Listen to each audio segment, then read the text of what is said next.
Hi, everybody, and welcome to another live episode of Off the Rack. I'm Sal. And I'm Tiffany. And actually, this is a show where we take the books from the past week, recap them, review them, and tell you what we thought about them, and then recommend comics that are coming out this week that we think you should check out. But also, it's about news as well. So we're going to talk about a topic, and then we're going to break down some comics for you. This show is sponsored by viewers like you, actually. Actually, I break know. them down. Yeah, we're going to break them Break down. them down. Well, by art and writing, and we're How going to talk about dare they build themselves the up? work that they put into them, and then gauge them and belittle them in some way by reducing their efforts into a series of like sentences that describe what they worked so diligently on and then released to the public. But yeah, if you want to sponsor today's show, you can do so by using super chats, ask a question or comment. We'll read it here on the show, like these two fine gentlemen right here. The first of whom is Beeper Leaper, who says, "Comic Pop, here's some coin. Diana Prince, Mazel Tov." I think there's a girl version of Mazel Tov, and I never did the diligence that I should have to figure out what that was. You know, there's like a bat mitzvah and a bar mitzvah. I think Mazel Tov is for boys. I don't remember if there's a girl one, but I assume there is. Ray Farr says, "Comic Pop, woo, are either of you excited for the return of characters from the Ultimate Universe? Any character versions you like more than 616? I don't think you have any affinity, or like not that you don't like it, but you know. Yeah, I'm a total Ultimate Universe hater. That's fair. Well, then how do you feel about Jonathan Hickman writing it? No, I'm not that. First of all, I'm not. I just am not super familiar with it. I'm only familiar with Ultimate Spider-Man because I read all of it. That's fair. Yeah. Well, all of it up to a point. Yeah. Up to the point where I got really sad about it, and then I was like, okay. Okay. Yeah. Same here. I also have most. I got sad. Maybe Ultimate Nick Fury. I think that was the only other character that I'm like, bring them over. You know, when they were like, oh no, it's Nick Fury Jr. Actually. Well, I kind of enjoyed Peter Parker in that world. I think I like him more. And I think that's simply because of the fact that I felt very comfortable diving into it because we were all starting on the same foot. That's right. No other books, just Ultimate. Yeah. You can just read one through, whatever. Yeah. And get his whole story. It's very comforting. It's true. No, I love Peter Parker. I love Aunt May, Gwen Stacy. Yeah. Those versions are more near and dear to me than the other versions at this point. The originals, that is to say. But yeah, no, I love those characters. I just, I don't know. We'll see how it goes. But yeah. So our topic today, unless you, I feel like I have to sneeze and I can't. Okay. It's not coming. Is about Tom King's debut on the Wonder Woman book. That's coming soon. And in fact, if you want to hear a comic book store or retailer near you. That's right. But if you want to hear what Tom has to say about Wonder Woman, some early thoughts and ideas behind that series, you can check out our episode here on this very channel. The last episode that Tom was on, maybe very well be the last episode he's ever on, but the last episode that Tom was on, he shared all about that series and was happy to tease what's coming and where that idea came from in the first place. Never mentioned the daughter character, probably with good reason. Probably the best idea he had was not sharing that piece of information on our show. He shared something else. He rather would say something else that he shouldn't have said. But yeah, there's a lot to get into, so you can check that out as well. But I wanted to talk about Trinity, aka Lizzie, who is of course named after William Moulton Marston, the creator of Wonder Woman's wife. Who is hopefully, as I understand, she was the impetus, the inspiration behind the origins of Wonder Woman to begin with. Right. So it's only fair to like name a character after her. I thought that was kind of fun. Yeah. Nothing from the Wonder Woman pitch that Tom King laid down from his previous episode here on this channel did he indicate that Wonder Woman's young adult daughter was going to debut on the series. So we have to assume that, like many other characters who would be Diana Prince's daughter, she's from another reality or from the future.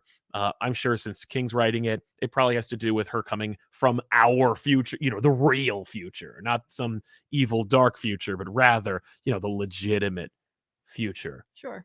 Until someone else retcons her out. But, this is, of course, in a long line of Wonder characters who have come out after Wonder Woman. I cite Donna Troy, Yara Flor, Cassie Sandsmark. I was going to say, I feel like we just did this with Yara. Well, we no.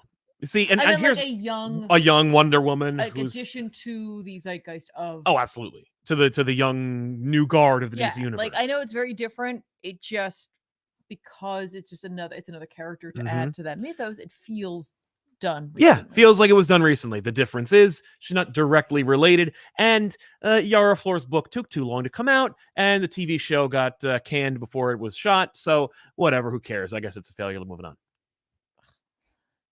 I don't know how I feel about that. You know, it was.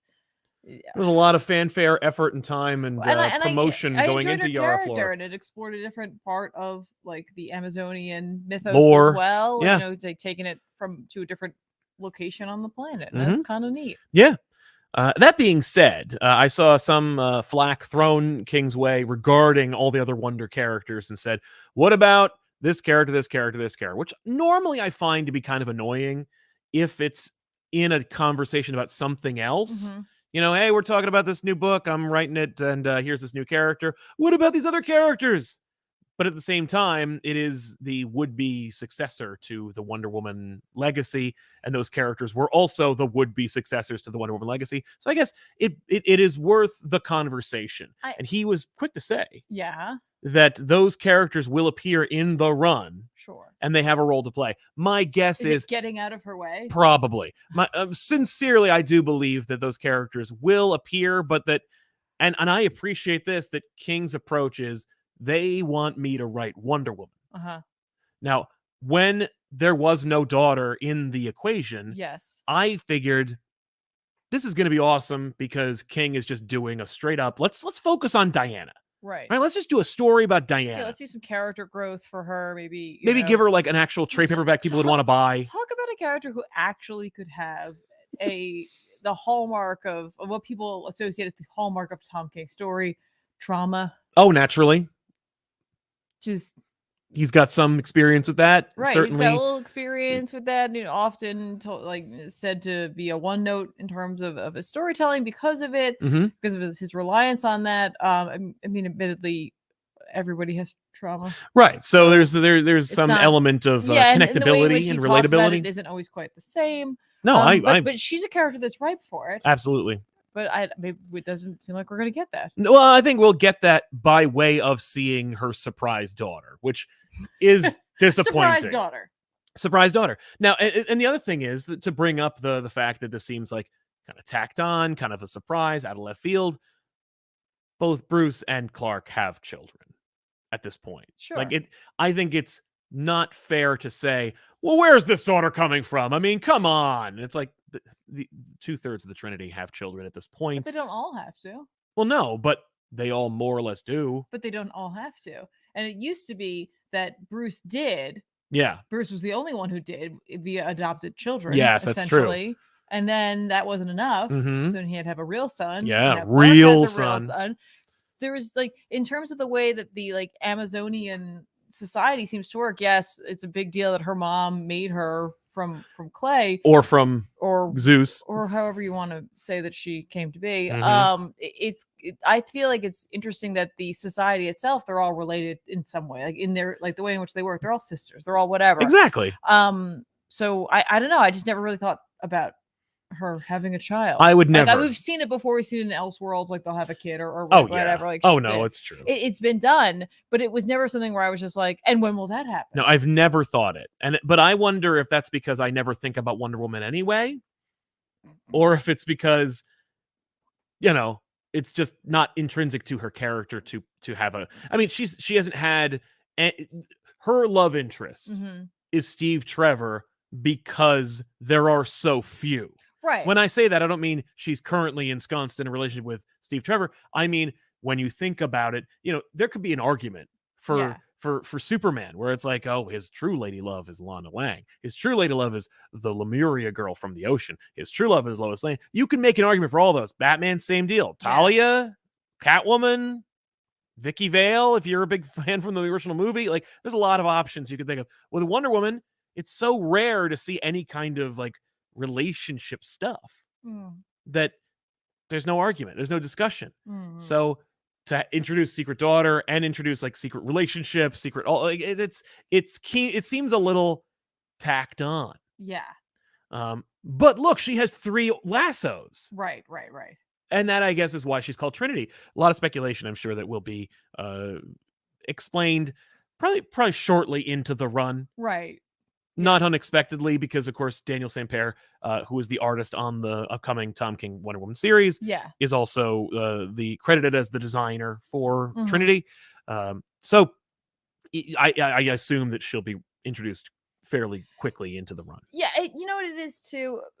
Going like, I see people going on and on about how she's had kids in the past, but that was in alternate realities and timelines. What is that like? Additionally, like yes, calling out. I also read that Reddit thread or article too.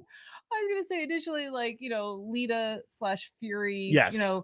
More for me from Sandman fame. Yes. Let's be honest. I think that's the most right. Not from your favorite run on Wonder Woman. That's my the most impactful thing that she ever did. But she's not. It's not the same Wonder Woman. I don't believe that had that. Right. It wasn't the same Wonder Woman that had her. Anyway, but what I was going to say in terms of the other Wonder Woman characters, the characters that make up other versions of Wonder Woman that aren't Wonder Woman. Yes. Tossing them aside and being like, here's the future of Wonder Woman seems strange because Wonder Woman doesn't tend to get, we've talked about this before, she doesn't get a lot of time in the central, no, she's supposedly a pillar of DC, right? But they never have any strong enough stories to tell. Hell, right. the impetus behind this is they were like, well, you were so successful with Supergirl, do it to Wonder Woman, right? But if you struggle with just managing the most iconic female superhero of all time, as she is, and struggle with managing all of her characters or giving them something important to do, why make another one? Right. Why complicate it further? Especially if your character that you've been assigned or that you've chosen to talk about doesn't have more than a couple of iconic stories, and those stories normally are deconstructions or some kind of weird off the beaten path version of that character or time period for that character, because Tom King will get residuals for this character's creation. That's why. I mean, at the end of the day, the most cynical answer is because, well, I could use Fury and make her a real character in main continuity. Hell, I could do something with, any number of characters from Wonder Woman's rich tapestry of Elseworlds and alternate realities. But I wouldn't get a big paycheck if and when she's going to. And an argument can be made that that was why Yara Flor was created as well. Right, but she was doing something different. But it was a completely different character. They were definitely doing something different with it. I'm arguing a thing I haven't had a chance to read. Exactly. So I'm trying to not judge we're all it devil's too advocating harshly. No. Because I don't know what he's going to do with this. We don't know where she comes from or what her purpose is for being here. It's just interesting to me that you have you get this smattering of characters that fall under the Wonder Woman. If there was brand. If there was a binder or a Milanote board with Wonder Woman characters, you have all these names on there, and they don't. Right, with very few stories. They don't tend to get a lot of time in the pages. Yes. And it's hang on. Everyone just shove those away for a second. We're going to make a new one. Right. And I'm like, okay. Maybe you got some banger story. Yeah, maybe. I really hope you do. I don't know. Well, I mean, I'm still going to look at it. I'm still going to read it. I'm still going to check it out.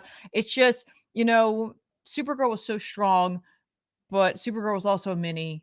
Yeah. And I don't know if this is a mini. I don't know if no, it's an ongoing. This is the main continuity. That's where I always worry about King. Yes.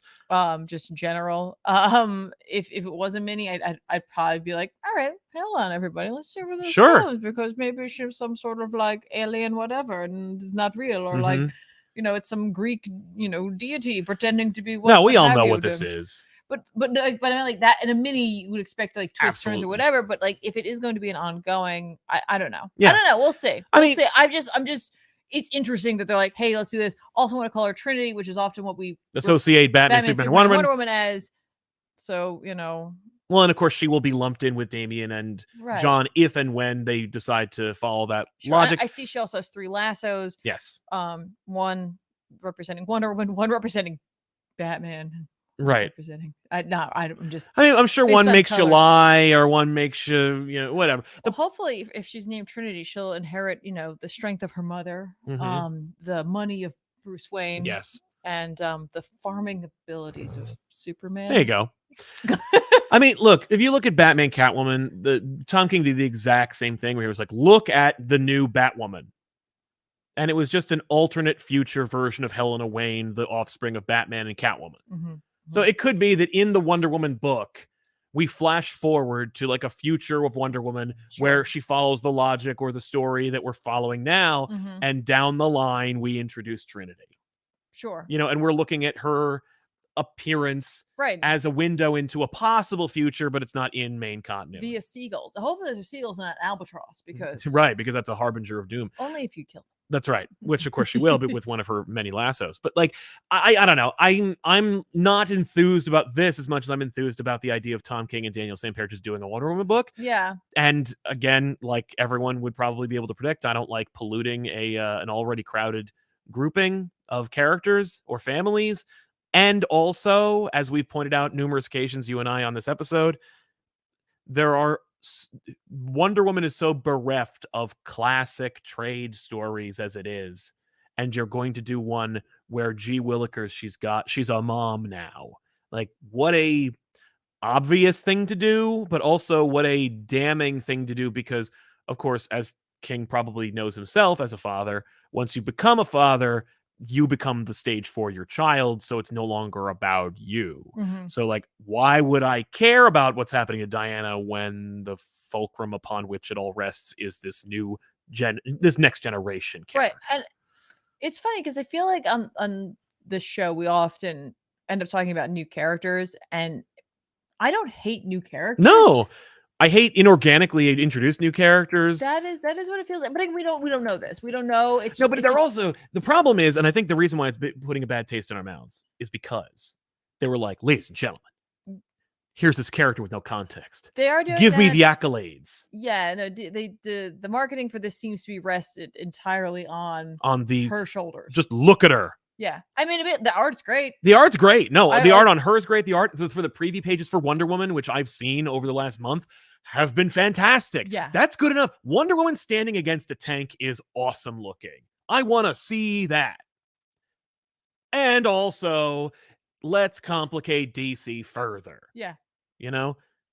Yeah. No, I mean, yes. But there we are. But we'll check it out for sure. Yeah, obviously. You'll hear our opinions about it on the show. It's going to be a very different sort of feeling because, again, it's an ongoing. Yeah. And I wasn't a big Tom King Batman fan. No. Not for like an ongoing. Right. But I do like his miniseries works. And, his Supergirl book was great. And I was like really kind of excited for this. Yes. But I was excited again for a Diana story told through the lens of Tom King. Yeah. So we'll see. Yeah. We will certainly see. I agree.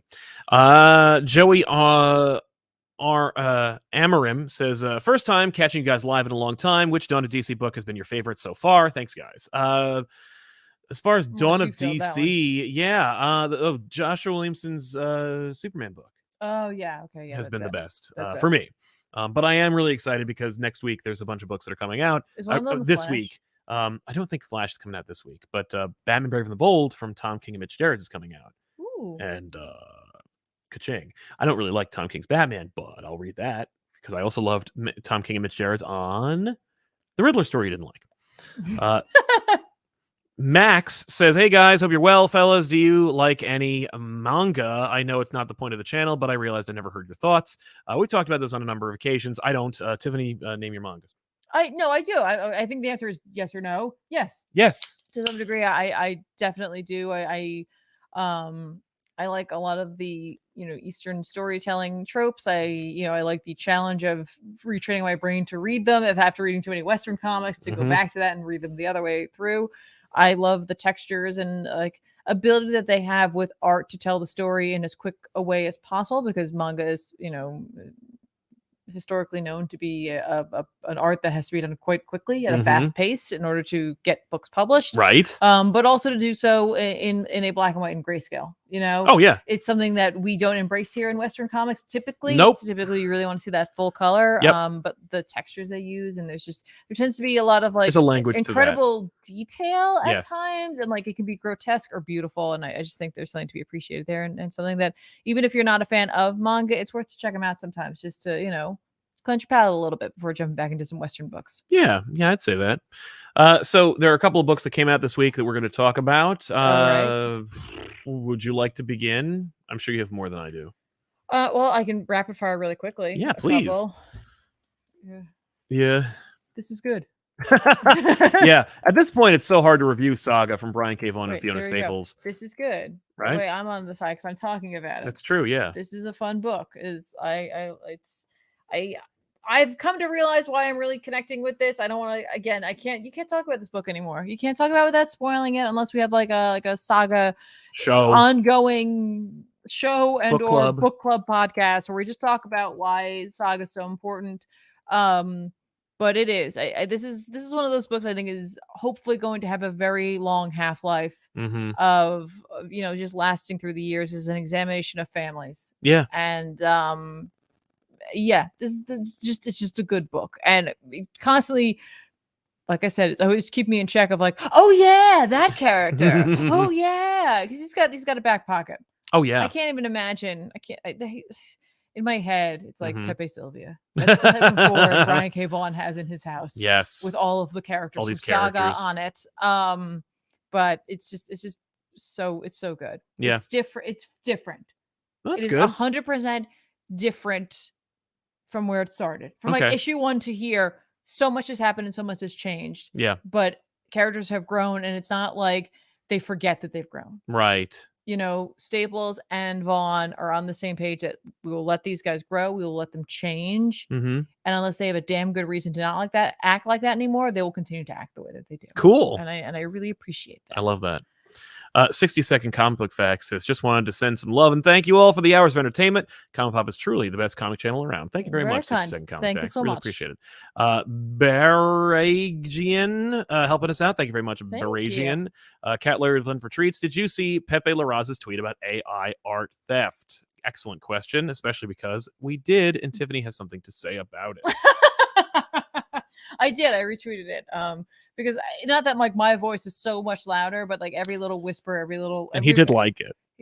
But every voice out there at Marvel, because I made sure to clue them in, because not that I want Marvel to have total control over art that their artists do. However, we're getting to a point where it wouldn't hurt to have some bigger names going like, oh, hey, you can't do that. The Pepe Larraz thing, if you hadn't heard about it, was Pepe Larraz put out a tweet that showed a couple of like screenshots of someone who was like, hey, I went and I took a whole bunch of Pepe Larraz's art from X-Men and I trained an AI program on it and then generated up a whole bunch of art that looks like his. Yeah. With his type of characters. And that's just straight up wrong on so many levels. And I don't want to turn this into the let's talk about why AI is bad. I feel like we are not ethically or morally ready for what AI is capable of. Absolutely. I'm not saying it's bad, because I do think, I don't have the answers, but I do think that it is a progression for us as like a species. That this is like the next thing. But I just don't think that we're ready for it, and we don't have practices in place to make sure that it doesn't become a negative thing. But that said, like the theft in order to train AI of any kind, I'm just not behind it. Yeah, I can't. Yeah, I can't. Like that's just, it's gross and it's icky. Yep. And it's telling how it's being embraced by the least creative people you've ever met.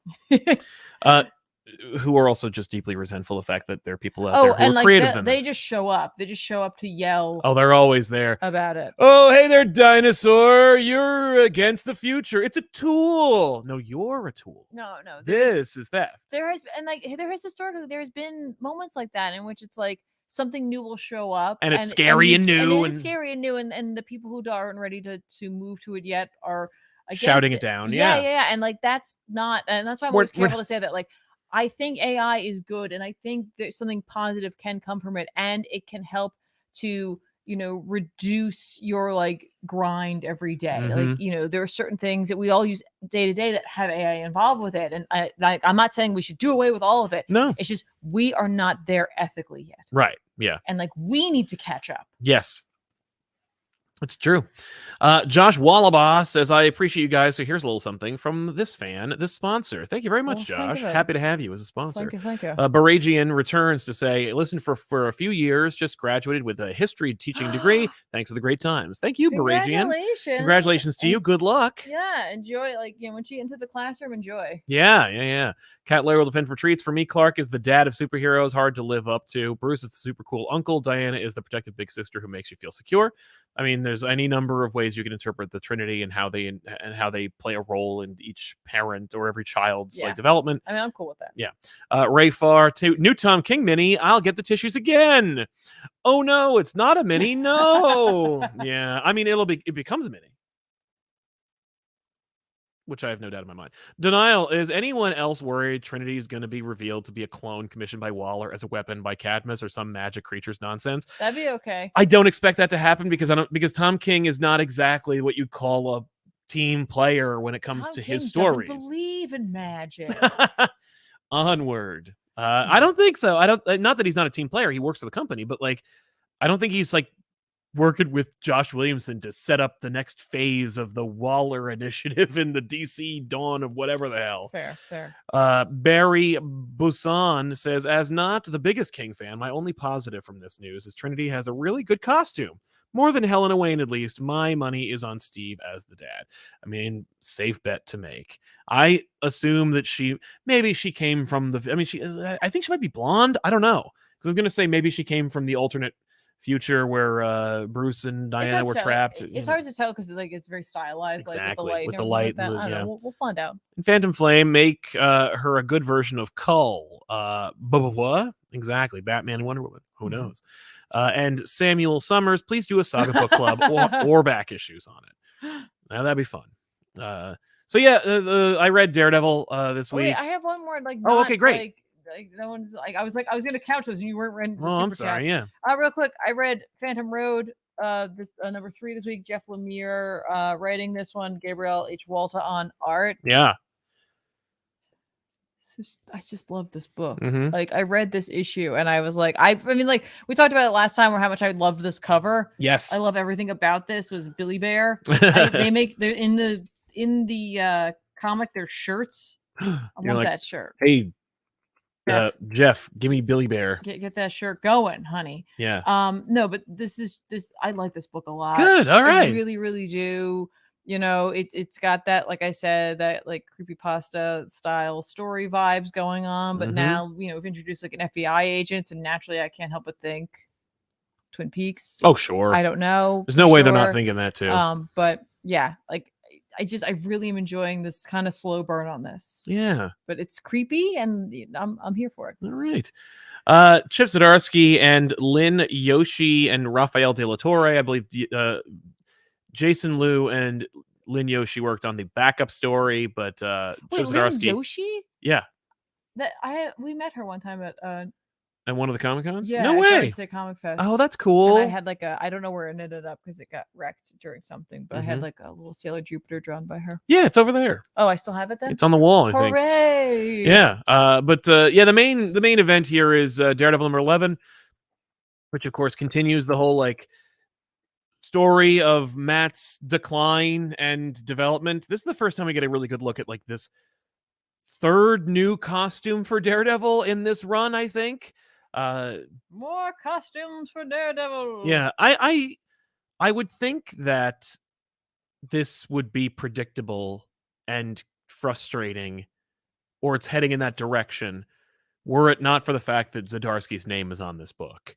This series has been just a succession of ups and downs and whiplash, because it had initially been a phenomenal series, which then gave way to a fine yet not quite at the same level series, as you've probably heard me say on numerous occasions, especially because this book has been rebooted now. And it will again. Apparently, in a couple of more issues, they're going to reboot and go back to a number 1 for Daredevil, which Marvel needs to stop doing. But yeah, so Matt and Cole, his former member of Internal Affairs, who he roped into his holy war to fight whatever, has led him back to New York, and all of his team arrested by, you know, Western agencies of law enforcement, including his wife, married under the hand, and a ghost of Stick, and Elektra. And so, but everything has been manipulated by characters that Chip Zdarsky invented, called the Stromwinds, who are this brother sister team of assholes who have been controlling everything the whole time, and they've been in the book since the beginning of the series. And Matt has finally given up on trying to like fight these people, so he goes before them and he's like, "I'll work for you, and you guys use your resources to free everyone you had arrested, and I'll be your like eyes and ears on the inside of the superhero community." And they're like, "That's great. You used to be an Avenger, kinda. You get back on the Avengers, and you can feed us information from there." And then he was like, "Yeah, but if you screw me over in any way, I'll kill you or I'll hurt you." Or it's just like, okay. I mean, like, yeah, Matt just seems like completely unhinged and stupid, and that's the problem. I like Unhinged, but Unhinged plus stupid is frustrating. That's not my protagonist. Like, I don't want to worry about that.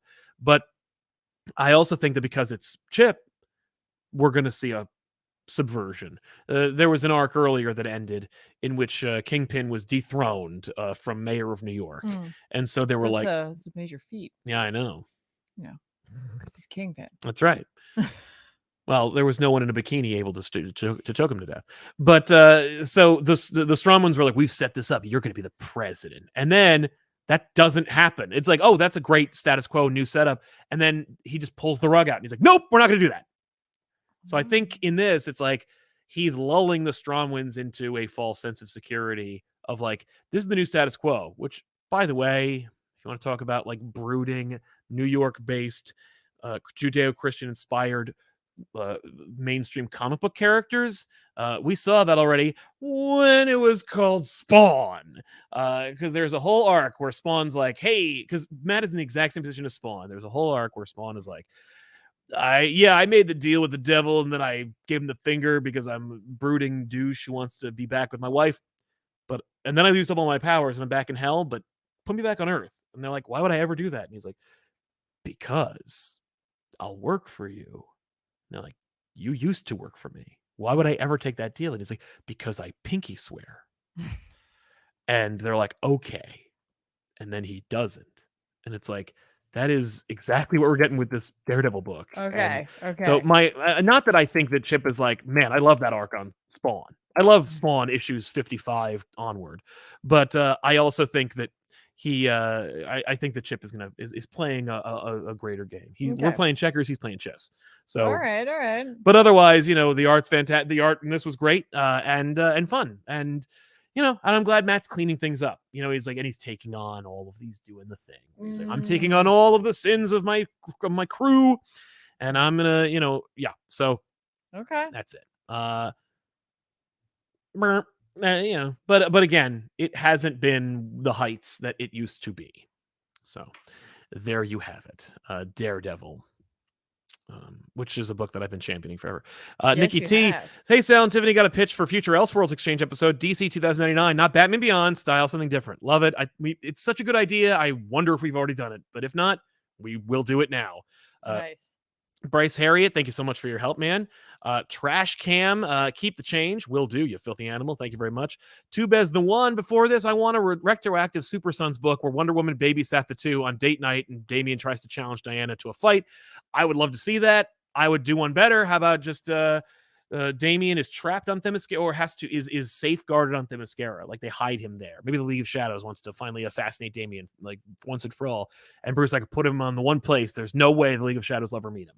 And then you have a great moment where Talia fights Diana. But yeah, Tubez the One said that. Thank you very much. Josh Kata says, "Hey guys, love the channels and everything you do.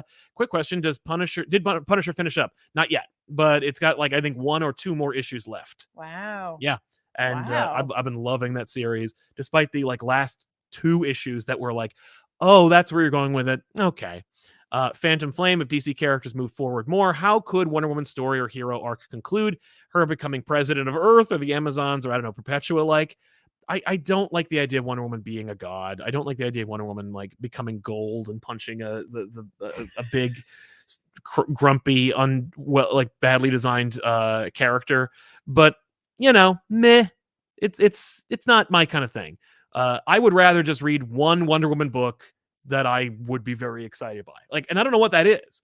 I just like every time Wonder Woman has a number one, we're like, let's read it. Yeah. We did the same thing with Becky Cloonan and Michael Conrad.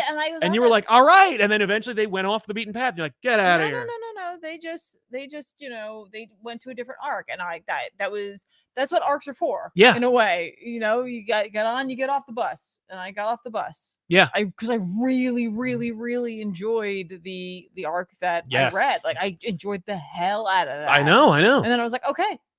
Right? Doesn't mean I'll never read it, but for the time, I was like, that's enough. That's what I wanted. I was looking for that, and they gave it to me, and then they wanted to explore something else, and I don't begrudge them that. Oh, exactly. They're creatives. They want to go someplace different. They want to, they don't want to just beat the dead horse. Totally get it. Yeah. Totally get it.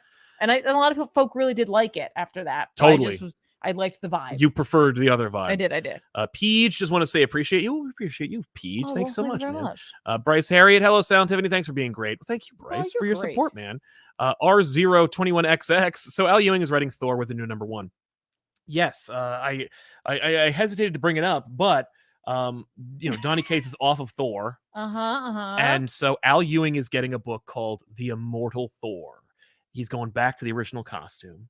Wow. We're cleaning up the hammer. Yeah. And who's drawing it? It says it on there. I know. Martin Kokolo. Oh. So, yes, please. Please and thank you. Be careful. I gotta be careful with my X guys. I know. Like they go in other places, which means those X books are going to suck. I know.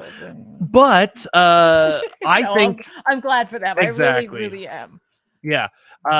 I think that Ewing is a natural choice for Thor. This, of course, this was a leak in as much as it was in Previews magazine. So, who's going to complain? It's a preview. It's a preview. There's literal pages in it. But, wow. it's interesting because how shiny he is. Yeah. Obviously, Al Ewing is most recently lauded for his Immortal Hulk run. And so getting the Immortal moniker on this raises a few eyebrows. Is this going to be like, oh, there's a darkness within Thor? I think not. I think it's more like a cheeky kind of like, let's play off of everyone's knowledge and understanding of Al Ewing having done Immortal Hulk and use the title. Right, so that we can also get a fresh number one. I mean, Gillen's doing Immortal X-Men. That's true. There's enough immortality to go around. And you could do worse than a god. But yeah, I've seen the pages. If you haven't already, you just Google it. But I'm excited for that. It's going to be cool. And so, yeah, check out Immortal Hulk. It's coming soon. Yay. But I'm looking forward to it. That sounds great. Right? I will read it. Yeah. And finally, Travelog says, finally made it to the live show. Here's some money for more Ultimate Spider-Man on back issues. Please and thank you. Well, thank you, man. We'll do it when we get to it. Tiffany, what else did you read? Yeah. What did I read? The rest of the books this week will be X-Men. Will be. Holy crap! They all are. Well, yeah. Wolverine, Red. I assumed you didn't read Ghost Rider. No, I did. Oh, I'm sorry. That's not. Sorry, it got couched when I in between. Okay. Two. But yeah, no, I read Ghost Rider number 14 this week by Ben Percy, with art by, who is it?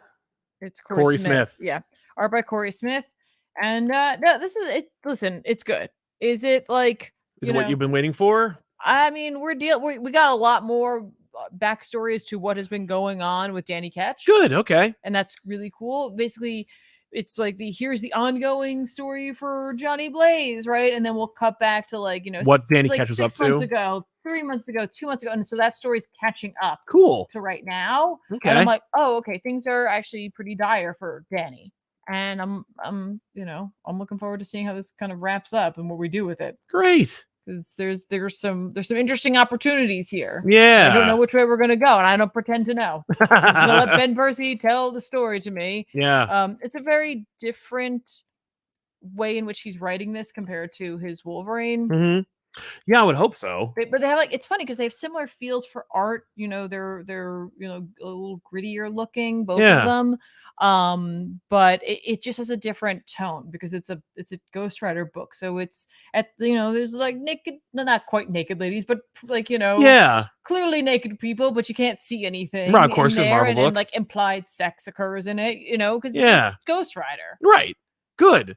Well, Ghost Rider should be like a kind of boundary pushing, exploitative, silly, like, but also gritty and grimy book. Yeah, exactly.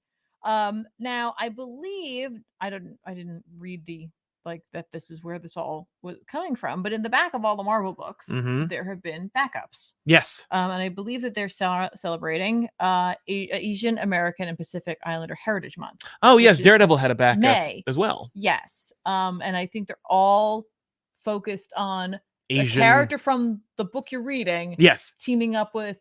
That's what happened in this issue of Daredevil as well. Yeah. Like, a character from like that's less thrown into the spotlight, but also written by someone who's Asian, and the character themselves is Asian. And I'm like, that's neat. It's interesting. I'm like, okay, neat. Like, I don't know how other people feel about this. Yes. So I'm like kind of just having a thought exercise right now. So, okay. All right. but it's like we've seen both sides, Marvel and DC, do like 4 months like this to do like here's a big book full of stories from creators you may not know that well with characters you may not know that well. Here, go buy it. Yeah. And then not everybody does. Right. We've seen they'll do like a bunch of launches. Yeah. Right. Like a bunch of number ones. Here, how do you feel about this? This is like simultaneously, I'm like, oh, it's a backup. But it's a backup that's been being put in your hands. Yes. And you might just read it up. Right. Like, you didn't have to pay for it or anything. Like, you're buying the book anyway. Yep. And you're getting a much shorter story there. So like I'm like I really like it because it exposed me to some characters that maybe I don't know that well. Mm-hmm.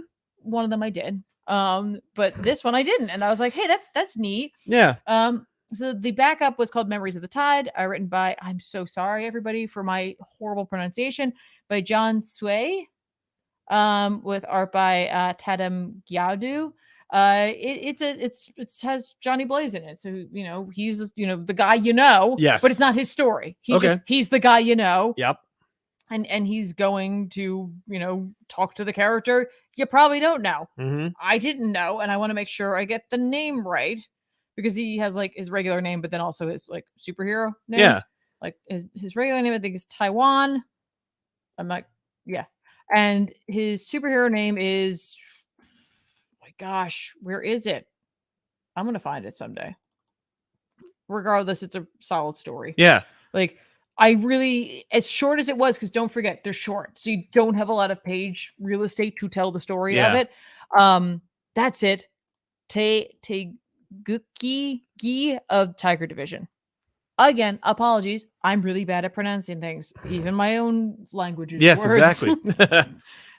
Sight Sal. But the story, it's like there's heart to it. Mm-hmm. You meet this character who's here, like investigating, a series of like crazy murders that have occurred. Well, seemingly murders. Like, oh, is it a serial killer? Nobody knows, right? He wants to get more information about it. Okay. Johnny's there too, and he's like, "Hey, I know you. Let's kind of team up." And it turns out there's like this ghost essentially. Yeah. And the message is really like a good one to come out of a Ghost Rider book. And I again, it's a totally different writer than who's writing the main book. Yes. But this Johnny felt like he could have come from that world. Right. Maybe a little more matured. Mm-hmm. And I would read more of this. Okay. Like I really would read more of this. Yeah. But the rest is like things don't quite work out, and like someone ends up dying at the end. Not one of our two characters, but like a bystander. Mm-hmm.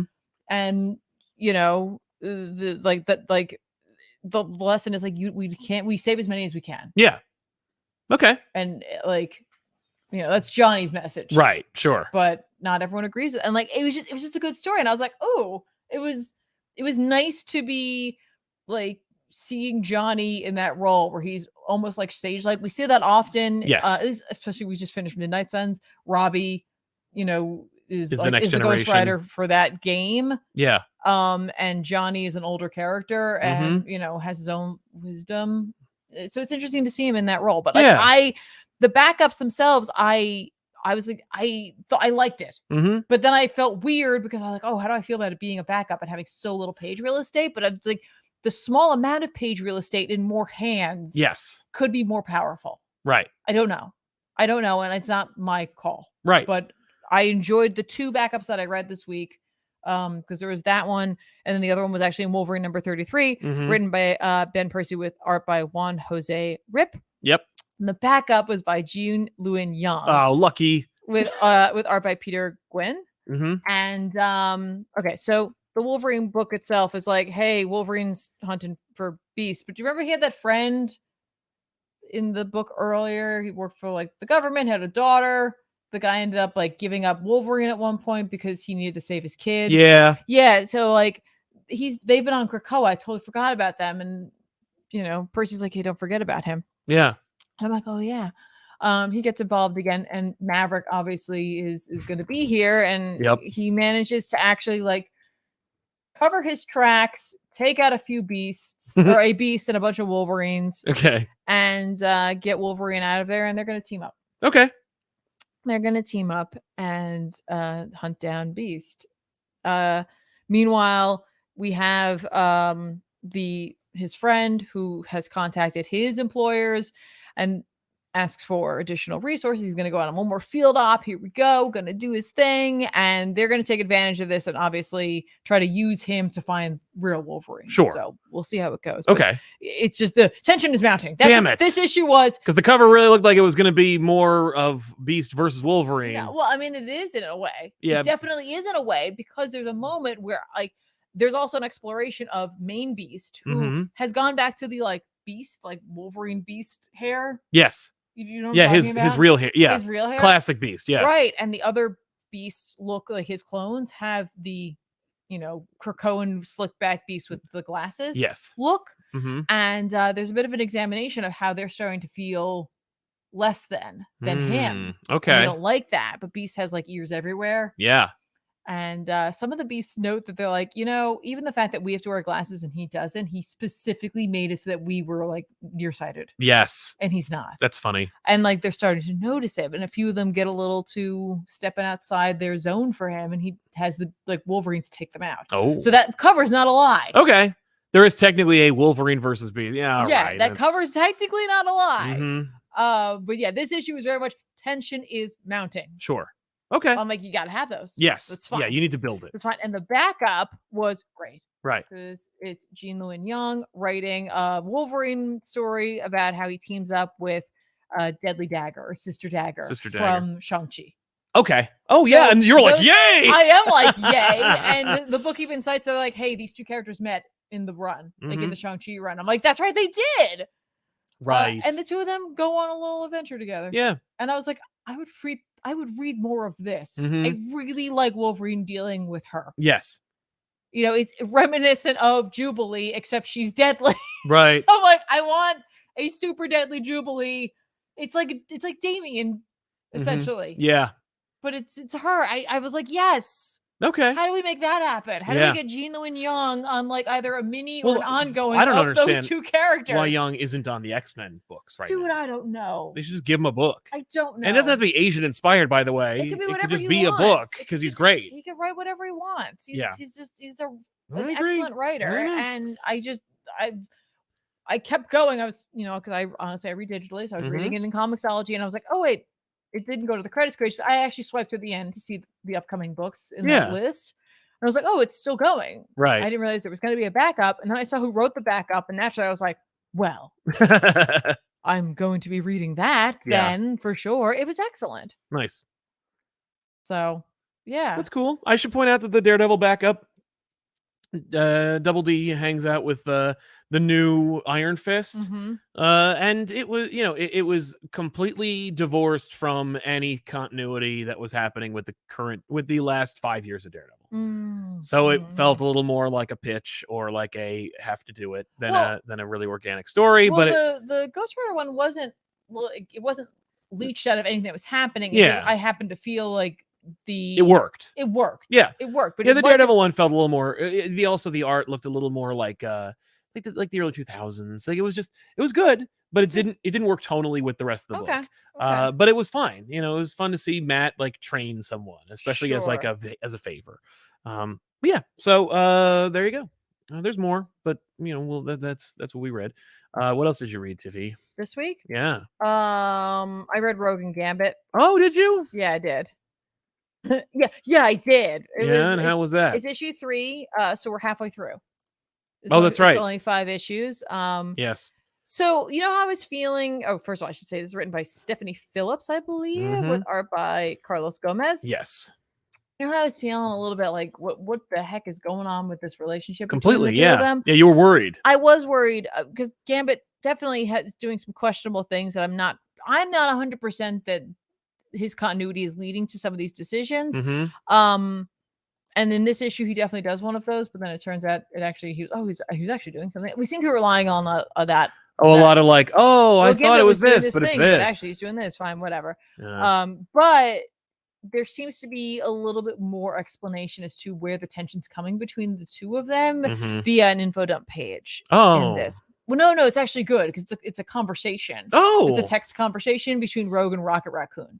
Okay, cool. Because they're like, they're pals. And how she's like asking for advice, and Rocket really cuts to the quick in it of it, where he's just like, if you're worried that he's keeping something from you, then you're actually worried about yourself as well. And if you're worried about him keeping something from you, then eventually you're going to be keeping something from him. But she doesn't want to address that. Okay. So I thought that was interesting, and I was like, oh, okay, maybe it's like less her blowing up at him all the time and more that she's struggling with something as well. Okay, interesting. The one thing I'm not a huge fan of is that apparently she's like, I trust destiny. And I'm like, why would you? Why would anyone? Yeah. I don't care if she's your mom or not. Yeah. Awful. You know, I between your two moms, I feel like you have a better luck with Mystique, the shape changer. Yeah. Should take. Yeah, no, for sure. But you know, this just felt a little more like I'm getting a temperature for what's going on with them. Absolutely. And you know, it puts Rogue in some danger at the end. Okay, so all right. We'll see what happens. I do feel like the writing's on the wall for this relationship, unfortunately. But as long as it comes, if it ends up ending and it happens in an organic way, I will not be upset. I mean, I'll be sad. I'll be like, that was fun. I enjoyed them having an opportunity to be together. Yes. But as long as it ends in a way that makes sense. Yes. And isn't just because. Right. Because editorial's like, that ages Gambit. Or they want to do something different. Like you care less. Yeah. You know, as long as it feels earned. Like, it's part of the story. Yeah. Like that was the natural progression for where this was going. Okay. All right. So this did feel a little bit better. Good. All right. And, you know, the superhero, you know, buying and purchasing, or like superhero/supervillain buying and purchasing thing. I'm like, okay. For me, the book is really about them. Yes. Couched in this other story, which is often the way you see movies like zombie movies and stuff. Yeah, that's true. That's fine. Cool.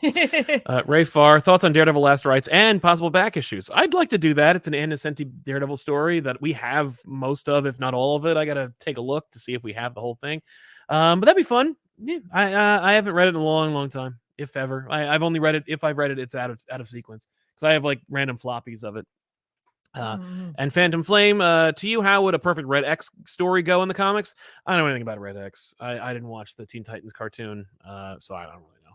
Wow, my brain literally made that into X-Men Red. Yeah, I was like, we are going to talk about that. The story's pretty okay for right now. Yeah, and Ray Farr, but what about Rogue and Gambit's cats? Yeah, obviously Gambit will keep the cats. Naturally. Well, I mean, I guess who's ever more stable should keep the cats. Exactly. But speaking of more books about X-Men, Tiffany, you read X-Men Red, right? I did. Cool. Oh, I didn't really. Okay, here we go. X-Men Red number 11 came out this week, written by Al Ewing. Oh my gosh, my phone. With art by Jacopo. Yeah. Well, no, it's actually by two artists this time. There were two artists were on this. It was Stefano Caselli and Jacopo Camagni. What a fun cover. Yeah, really solid cover. Right? Dope. And you know what? Cool. This is less like a on the nose, here's a thing that happens. It's metaphorical. And yes, it is actually. Yeah, Storm feels stifled by Professor X. I get it. Or you know, held back. Sort of. This issue is fun. It opens up. There was a character in a couple of earlier issues before Sins of Sinister, a NASA dude who helped save a couple of kids on Araco.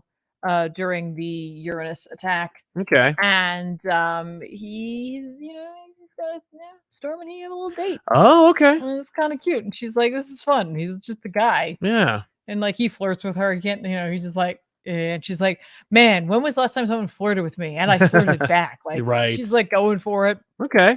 And then Professor X's big, blue disembodied head pops up and is like, Storm, I need you. Yeah. And she's like, cool. I have to go. Goodbye. And they have a big long conversation, and it's just a really good piece of fiction. Good writing. It's just good writing. It's just Al Ewing exploring the space between Charles and Aurora. And I don't always agree with both of them or either of them, but it's really well written. Yep. And it talks a lot about how she feels about what he's doing. I simultaneously get it for him.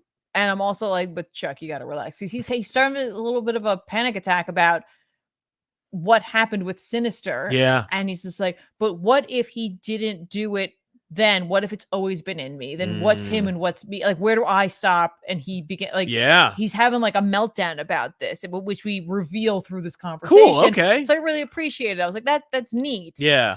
But there's also just a bit of stunning art in this. Like I absolutely love this page.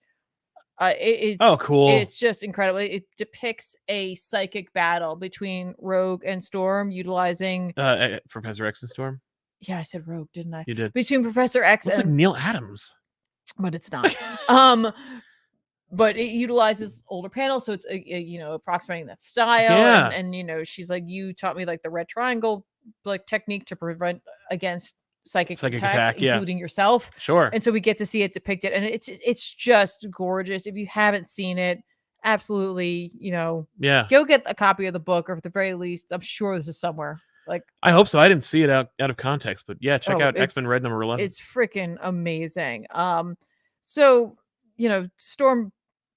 Storm leaves it with him because he also wants to know what Eric's last words were, because he's afraid that it was Eric knowing that something was wrong with him. Like, he's got it in his head. He says, like, Eric clearly knew that I was infected with Sinister. And that's like what he must have said. He's like, did he warn you about it? Like, what is it? And she won't tell him. And then inevitably she like infers that that Eric did tell her to watch him. Yes. I'm sorry.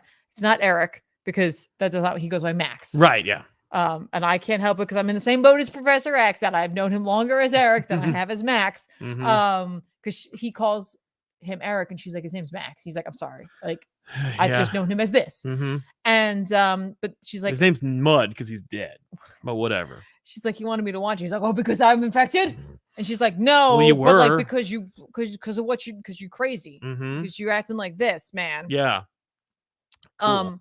So we got that going on, which I really like that sort of development. We got some development from Ewing on Professor X. Obviously, Cy Spurrier's been carrying a good share of development for him in terms of like Legion. So it's neat. It's just kind of cool to see different sides of what's going on with Professor X, because Professor X used to be like a really like just a good guy, and all he wants is for the betterment. But like he's you live long enough, you become a villain, and that's kind of where he's at, where he wants the best for his people, but he has to evolve and change with the times, for better or for worse. So it's interesting to see it explored. Additionally, up on Araco, there's this little subplot between Costa and Roberto. DaCosta and Nova. Oh, cool. And they're in like this like jacuzzi, because Nova's like, I had to make a promise to like my doctor essentially that I would take like, I think it's like 6 hours off a week. Okay. Otherwise I'll have a meltdown. Yeah, that's true. So he's just taking a bit of time. There's another guy in the hot tub with him. He's like, he gets up and he's just like, well, behold me, I'm naked. Also, I'm going to leave now and go fight a battle in order to determine if I'm going to have a seat on our Araco government. Okay. I'll either die or get it. Fare thee well. And they're like, what the hell was that? He's like, remember me. And they're like, well, we will. There's literally we'll never forget after what we just saw. Yeah. That's awesome. And you're like, ha ha ha, funny. And then the external gate that's on Araco goes off. The external gate was originally used during Ten of Swords, and was a huge problem because the the army was going to come through there and attack Krakoa. But they then repurposed it and were able to get the people from Araco onto Mars in Yes. order to move in, but it's been sitting there. It's been dormant pretty much, and it goes off. Oh. And you're like, what the heck? And then someone comes through, and it's like, what's happening, right? And they have a big white sword. And if you read Ten of Swords, and if you never read Ten of Swords, and you're reading X-Men Red, you're gonna be like, what the heck is the white sword? Has fallen, and 99 of his champions with him. The White Sword was a character from Morocco. He was one of the chosen 10 from their side to battle in the Ten of Swords contest. His whole thing was he had the ability to resurrect all of his fallen army. He would serve the White Sword, and he had gone off to protect his people and kind of lost his mind along the way. But if he's fallen, that means a lot. And someone else is wielding his blade, and it's John Ironfire. I believe that's his name. Okay. Who was in Sins of Sinister. Oh, no. In Storm and the Brotherhood of Mutants. And I kind of like that it's not that necessarily that's going to end up coming true, but we're keeping these elements in play to keep you reminded of. Yes, everything matters. Yeah. Yeah. So that's cool. Neat stuff. All right. It'll be interesting to see this character interacting with Storm, because in Sins of Sinister he had such he revered Storm, so interesting. Yeah. Well, I read the Green Lantern #1 debut from Jeremy Adams and Zermanica or Montox. I think it's Zermanica who did the interiors for this. Yeah, that's right. Yeah, because Montos did the John Stewart Homecoming. Yes, which is also good. But yeah, this was, it's a return to form. If you were a big fan of Jeremy Adams on Flash, you may want to pick up Green Lantern. Not that Flash is in it, but rather that it's like a good showing, a strong showing. Hal's back. They did a nice job of contextualizing what the hell's going on with the Green Lantern Corps, because I've been checked out. I always feel bad. It's just like I know, listen, Hal's someone's favorite character, John someone's favorite character, Kyle, Guy, Simon, Jessica. They're all like the Green Lantern Corps seems everybody's got their fans, right? Like yes. But it always seems like Hal returns when they're just like, the last guy didn't do so well. So behold, Hal Jordan comes back. You're welcome. Yes, that's right. And it's like, why don't you just do that? Like just give Hal a look. Or why don't you just, embrace the others in the same way? Yeah. Okay. Go on. That's why, because they're like, who cares? I care. The art, by the way, is fantastic in this issue. Is it? Okay. So Hal's back. The Guardians are gone. They're trying to do something. They're figuring it out. The idea is that like the United Federation of Planets, or what the hell they're calling this nonsense confederacy of idiots in space. They're like, we're in charge of the galaxy, so we're in charge of the Green Lantern Corps. This all happened in a book I didn't read, but Green Lantern Hal Jordan quit. He's like, that's stupid, I'm leaving. And the book is fun. It just, we watch Hal Jordan like reintegrate into his life, and it's like, hopefully none of you read the Grant Morrison run or the or any other run that's happened in the last 5 years, because this is another one. Here's another one. Here's more, or another fresh start. And it's like, okay. And like the art's fantastic, as I said. Hal's voice is very well executed. Feels like it's very number one. My only issue is that like a lot of it feels like a number one. No, I get you. But it does feel like it's bouncing around. Like this, you're acclimated to the present, and then it's like 6 months ago, and then it's like a week ago, and then and I'm like, wait, which happened? Where? Yeah. Not that it's hard to follow, but it is, because you're like, I feel like you could just tell the story. You don't need to do all this, like, this is what happened 5 weeks ago. This is what happened yesterday. This is what happened an hour ago. And then here's the main story. And it's like, just tell the main story. Like, just start from here and go from there. I don't know why you need to bounce around so much. But, whatever. But we're establishing this is where Hal is. This is where he's just trying to reclaim his life. And so he goes to work for Ferris Air. And I felt like every other #1 issue where like he goes to Ferris Air and he's like, hey, Carol, remember when we used to be a thing? And she's like, yeah, like go away. And he's like, yeah, right. And it's like you feel the like the #1-iness of all these different, like Spider-Man, like when someone gets a new, some new run on Spider-Man, or some new run on some other character, like Flash. It's like he shows up and he's like, I figure I should work here again. And it's like, just again, like you just did this. Like, not that you just did this, but like that's the thing that you remember that he did.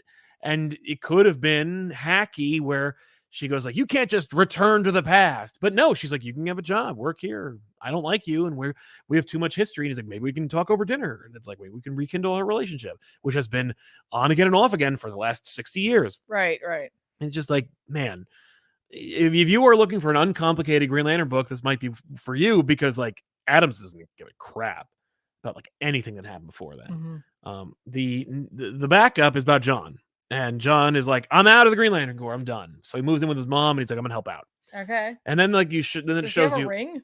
I don't think so. Okay. But he goes to but then we flash forward to the future, and like everything's going to crap, and like, and it looks like Green Lantern Earth 1, and I'm like, are you sequelizing the Earth 1 Green Lantern stuff? Because I really like that. And that's Philip Kennedy Johnson, and I don't care for him. Not that I don't care for him. I think he's a nice guy. Mm-hmm. We've met him a couple times, and he's very kind.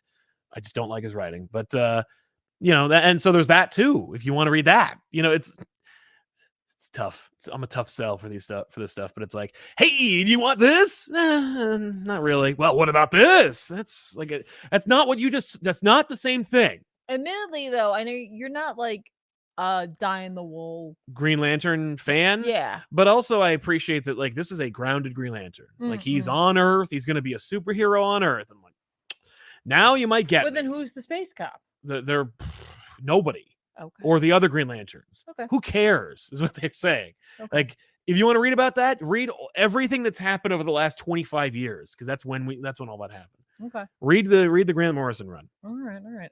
Oh, I forgot to mention one very key thing, because I got excited about John Ironfire. I forgot to mention what he said. I forgot to mention, like, okay, so here's the reason why I forgot. Okay. Because referencing Sinister, and then we're referencing Ten of Swords. Like my the other book that you like event. that like nobody read. I'm like, hooray! But he says Genesis is coming. Oh no. Yeah. That's cool. Yeah. And you're like, anybody want to know what that is? I'll tell you. And I did. And you could just watch her episode on Back Issues. Right, which I like that, because it is capitalized. I double checked. I'm like, all right, we're using the name, not the word, because you could use the word easily. You could definitely. Wordsmith could be like, no, I'm talking about like the beginning. It's like the beginning of the end. Right. I'm like, you could say that. Yeah, but they didn't. But maybe she is. No. Like, she's the alpha. She knows who you're talking about. And he could be the omega. Yeah, that's true. Because he could be, I don't know. I'm just saying. Neat. Yeah. Thomas Daughtry or Dougherty says, I started reading comics 3 years ago after watching one of your videos. Thank you, ComicPop, for changing my life. I have a lot to catch up on. Well, thank you very much, Thomas. That's very kind. That's very kind. I don't like to be I don't like to be too influential on people's lives being changed, but I do appreciate it, man. Thank you. Genesis is Apocalypse's wife. Right. It's like, where's Apocalypse? Well, he's there too. But she was a big. She's coming. Well, yeah. Yeah. Well, listen, like between the two of them, he won a ton of technicality. That's true. I mean, he did. He is, not to say that Apocalypse isn't strong and like absolutely incredible, but like she is the war maker. Yes. He's coming. That doesn't mean he's not going to be with her. Oh yeah. Well, we've been setting that up since Ten of Swords. Or something happened. Yeah. Who knows? Oh yeah, that's true. Maybe he's become a problem. He very well could be. So let's jump into some books that are coming out this week that we.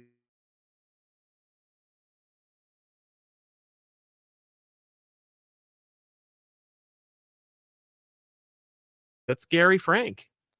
That's insane. Yeah, Gary Frank's been doing some dope, especially Hulk covers. Like, it's just a lot. It's a lot to look at. Yeah, it is. But yeah, David Pepose, Philip Kennedy Johnson. I'm gonna read it because it's like, oh, neat. Okay, let's see how it goes. Superman #4 from Josh Williamson and Nick Dragotta and Jamal Campbell. Of course, I'm gonna pick this up. I've been really enjoying this run. Batman Superman World's Finest #15 from Mark Waid and Dan Mora. Obviously, you got to pick that one up too. She-Hulk #13. I'm going to read that. We'll see how it goes from Rainbow Rowell. I love that book whenever you talk about it, because you're just like, I've read this, and you can't help it. You keep reading it. I do. Yeah, no, it's a consistently a consistent book. Superboy Man of Tomorrow from Kenny Porter and Yehoni Lindsay. This is a fun series so far. First issue, but second issue's here, so I'm going to read that. And I recommend it as well. It's fun. It is. Batman the Brave and the Bold #1 from Tom King and company. It's going to include a bunch of other writers as well. Ed Brisson, Chris Cantwell, art by Dan Mora, Mitch Gerrits, Clayton Coles, or just lettering. But I'm going to read this and see how it goes. Dope. I'm not a fan of the logo. Oh And the Avengers from Jed MacKay and Carlos Villa. Carlos's art is very similar if you're looking for the consistency to like Pepe Larraz. This seems like the new Marvel style. But I'm excited for it. We'll see how Jed MacKay. I have not read a lot of Jed MacKay books because you're more of a resident Jed MacKay person. I think you're gonna enjoy it and you're gonna get some pulls. I think this is the point though, for you Moon Knight fans, we should start paying attention to see if it stays as good. This is the moment. Well, it could be an opportunity for Jed to be like, I'll tell the bigger stories in Avengers, and I can be really more intimate and grounded. It could be. I mean, probably not the next issue of Moon Knight that comes out, but like check like 2 or 3 issues from now. Yeah, like it's okay to go like, oh, maybe there's a little dip. Avengers is a big deal. It's a big deal to be on that book, right? Doesn't mean you can't balance them. I'm just saying it'll be interesting. Exactly. I noticed that there's this book coming out called Danny Ketch Ghost Rider #1 from Howard Mackey and Daniel. I'm sorry, are you gonna be? Excuse me. Why don't you step off, sir? I thought you might be interested. Why don't you stay in your lane? I didn't even get a chance to look at the previews. I didn't. You just Wonder Woman #799 is coming out. I'm gonna check it out just to see, how it all wraps up for her. Oh, and Titans. Crap! I'm sorry, I forgot. Titans comes out. So we're going to talk about Titans as well. Tom Taylor, Nicholas Scott. I mean, if you read Nightwing, it's basically a Titans book, but this is a supplement to your Nightwing series. Okay, all right, that's no complaints there. I like that. Right. Okay, that's totally fair. Yeah, there's also a Captain America event going on right now. I'll be damned if I read that, because it's a friggin' Captain America event, and DC Marvel has made no attempt to get me to read it. Okay. There's also a Predator book coming out. I'm not gonna read that either. I'm done. I'm out. Anything else you want to tell us? Well, we didn't read Spider-Man this week. I was gonna say that you're telling us you're not reading. Be damned if I read that. Okay, fair, I guess, sir. Can't bother. Oh, Dark Ride is coming out though too. And there's a trade for the first arc for Dark Ride. So if you're liking kind of like Evil Dead inspired subversive Disney horror, then maybe you might like that. I kind of like that description. They should take that. Did you read the first issue? No, I didn't. You should. You liked Birthright. I did. Between the two of us, you're the only one who read the damn thing. Yeah, but you're friends with them. Yeah, but you read Birthright. X-Men #22 is coming out this week, written by Jerry Duggan with art by Josh Cassara. Oh my god. Look, MODOK. I know. There's a lot to hate on this cover. Yeah. Including what looks like Super Apes. And oh no. Let's not. I don't think. I bet he's there. I don't think it is. I mean, MODOK's there. But we got MODOK. We got Nimrod. We have a Sinister of some sort. We've got that robot girl. His name escapes me. Yeah. She's got an action figure, but I don't remember her name. Yeah, no, she's dope looking though. She is. She's cool. X-Force #40, a book that I was going to be like, okay, though the Beast plot's moving over to Wolverine, so I'm going to click that, and then they're like, but wait, Colossus. I'm like, damn it. What a dated looking cover. It kind of works though. It's X-Force. Well, that's true. It's X-Force. Yeah, X-Force isn't a book that could exist. It's like Colossus. Oh, also, I didn't wait. Was this the book that teased Kid Omega? Yes. So I'm gonna read that one. Art by Paul Davidson. I don't remember who was doing it before. I don't know if it was them. Oh, that was your book. I noticed just, if you want to, if this is your kind of thing, there's going to be a primer for Dawn of DC. So it's up to you. It's free. It's one of those things you want to just, sometimes they just do like hey, here's like a little summary or something. It might be something to help you. Yeah, if you're like, I don't know what's going on. Yeah, or like you're maybe slightly interested. You haven't jumped on board, and it's a way to check it out for nothing. Yes. I think that's a solid way to do things sometimes. If you're a Rom V fan, I want to put a shout out that the Vigil #1 will be coming out from DC. So you can check that out if you like Rom V. It might be enough for you to try that. Yes. It seems interesting. Like honestly, even the cover looks kind of fun. Yeah, it does. I might have to check it out. Right. I might have to pick that up. Yeah. Yes. Danny Ketch Ghost Rider #1 is coming out. This looks like they found it in a warehouse and forgot to publish it. I don't know if this is new or not. I remember there was a Danny Ketch Ghost Rider book that was released recently where it was just a reprint of an old book, but with a new cover. And I was so mad they did that. Yeah. Although No, the it looks like, colorist is Guru EFX, which would never have and colored it anything also 25 says years Danny ago. catches back, flashback to a time when innocent blood was spilled. It's written by Howard Mackey. So you'll be buying it. It'll go along with your complete run of Ghost Rider. Yeah. The only thing they could have done, I'm sure that Daniel Picciotto? will do a great job. Yeah. But they could have gotten Tex. Yes, that's true. He's still working. And I also noticed he's not driving on a road made of skeletons. But he is driving up the side of a building. Which happened in the movie that no one likes. It's totally fine. Listen, gonna go for it. Yeah, that's true. Absolutely. And then there's a bunch of other things I might check out this week, and then I'll tell you about it. If you read them. If I read them and I like them. It's a heavy week. Yeah, but that cover for this idea looks really good. Yeah. And it looks like it says Scott Snyder Presents. Oh yes, that's right. Scott Snyder has a deal with IDW now. So we may be seeing a little more, a couple more IDW books in our future. Oh. You never know.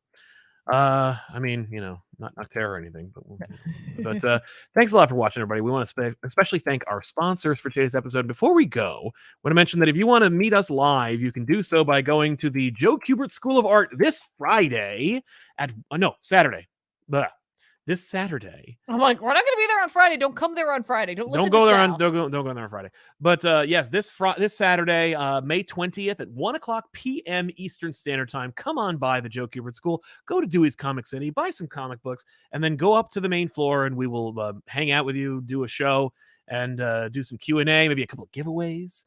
There is a link. It's going to be you, me, Ethan and Ben. Yeah. All four of Team Comic Pop will be there. Yeah. There is a... if you want to breathe the same air as Ethan and Ben, you may go. And it's free. There is a Google form in the chat, and it will be in the comments down below if you're catching this after the fact. If you are deciding to go, click the link and let us know if you are going and what you're most excited for. It's a little questionnaire that just says, if you're going. You don't have to give me your name, your number. I don't give a crap. I don't want that. I want to know if you're going. I want to know if you're going because I want to know what you're interested in, so we provide the right type of entertainment. Exactly, because I don't want to do a show that you're like, oh, you're doing this. It'd be really insulting. We're doing letters page. We're just gonna open up a bunch of stuff. Yeah, ta-da! And then we're gonna take it all. And listen, if it starts dying, we'll be like, Ben, take some clothes off or something. Yeah, we'll see what happens. But come on by. We look forward to seeing you this Saturday. That's right, 5 days from now. 6 days? 5 days. This day is basically over. Because this day's over. So Tuesday, Wednesday, Thursday, Friday, Saturday. Yeah, 5 days. 5 days from now, we will be at the Joe Kubert School of Art in Dover, New Jersey. Yeah, maybe the salesman will show up. I don't know. He better not. He's going to get curb stomped. But yeah, we want to thank you all so much for supplying your attendance to the show. And we really appreciate the super chats for sponsoring today's episode. And we'll see you guys next time with an all new episode here at ComicPop Returns on our 215th episode of this show, or rather 215th episode of our video on this channel. Right. I believe. But yeah, so that's it. Thanks a lot for hanging out, everybody. Bye. Bye. Wait, let me take a look and see if there's more chats. Okay. Yeah, that's it. All right. Bye.